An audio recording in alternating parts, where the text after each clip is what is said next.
Assalamualaikum warahmatullahi wabarakatuh.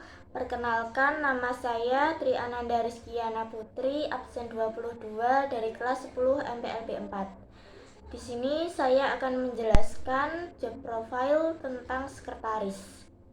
Sekretaris adalah seseorang yang membantu mengurus segala urusan administratif di kantor. Mereka mengelola tugas-tugas kantor, menjawab telepon, mengatur dokumen, dan sistem pengarsipan, serta membantu atasan dan staf dalam proyek dan tugas perusahaan. Sekretaris juga bisa bertindak sebagai resepsionis dan menyambut tamu yang datang ke kantor. Tugas seorang sekretaris bisa bervariasi tergantung pada jenis industri di mana mereka bekerja. Tetapi intinya adalah mereka membantu menjalankan operasional perusahaan secara lancar. Berikut ini adalah 3 jenis dari sekretaris antara lain sebagai berikut. Yang pertama, sekretaris pimpinan. Sekretaris pimpinan ialah seseorang yang bertugas untuk membantu pimpinan untuk mengerjakan kantor secara rutin. Yang kedua, sekretaris organisasi. Seorang sekretaris organisasi mengelola tugas yang diberikan oleh pimpinan. Sekretaris organisasi menjadi manajer dalam mengerjakan unit kerja pada bidang sekretaris. Yang ketiga, sekretaris pribadi. Sekretaris pribadi merupakan seorang sekretaris yang mengelola tugas dari kantor untuk keperluan pribadi dari pimpinan. Selain memiliki tugas dan tanggung jawab yang besar, sekretaris juga memiliki fungsi dalam suatu perusahaan. Berikut adalah fungsi sekretaris dalam perusahaan. Yang pertama, fungsi sekretaris sebagai pejabat eksekutif. Sekretaris harus bertindak sebagai pejabat eksekutif. Dia harus menjalankan fungsi resmi. Dia bertanggung jawab atas uang tunai, rekening, catatan, saham, serta urusan publisitas. Sekretaris harus mengawasi, mengkoordinasikan, dan mengelola kegiatan kantor.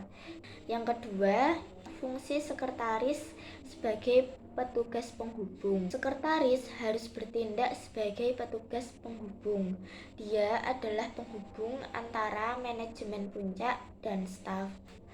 Dan melalui dia, keputusan manajemen disampaikan kepada staf. Saran dan keluhan karyawan disampaikan oleh sekretaris kepada manajemen. Sekretaris juga bertindak sebagai humas organisasi kepada pemerintah dan masyarakat umum. Dalam kasus perusahaan, sekretaris harus menjaga hubungan yang erat antara direksi dan kepala departemen dan juga antara direksi dan staf. Yang ketiga, sekretaris sebagai penasehat manajemen. Sekretaris adalah penasehat manajemen.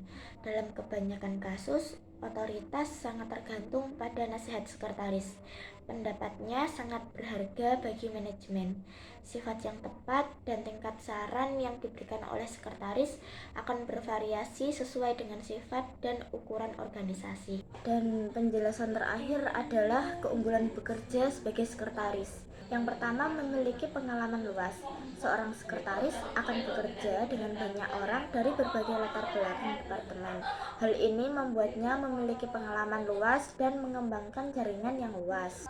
Yang kedua, peluang karir yang luas. Dengan memiliki pengalaman luas, seorang sekretaris memiliki peluang karir yang luas. Dia bisa melamar pekerjaan di berbagai perusahaan dan sektor industri. Yang ketiga, keterampilan yang beragam. Seorang sekretaris akan mempelajari keterampilan administratif, manajemen waktu, komunikasi, teknologi informasi, dan keterampilan lainnya. Hal ini membuatnya memiliki keterampilan yang beragam dan siap bekerja dalam berbagai lingkungan kerja. Yang keempat, gaji yang kompetitif. Seorang sekretaris yang memiliki keterampilan dan pengalaman yang baik dapat memperoleh gaji yang kompetitif. Selain itu, posisi sebagai sekretaris juga memberikan peluang untuk mendapatkan bonus dan insentif lainnya. Dan yang terakhir atau yang kelima, peran penting dalam organisasi atau perusahaan. Seorang sekretaris memiliki peran penting dalam menjaga kelancaran operasional organisasi atau perusahaan. Dia akan menjadi sumber informasi dan membantu koordinasi di antara berbagai departemen. Sekian dari penjelasan saya. Bila ada salah kata, saya mohon maaf. Saya akhiri. Wassalamualaikum warahmatullahi wabarakatuh.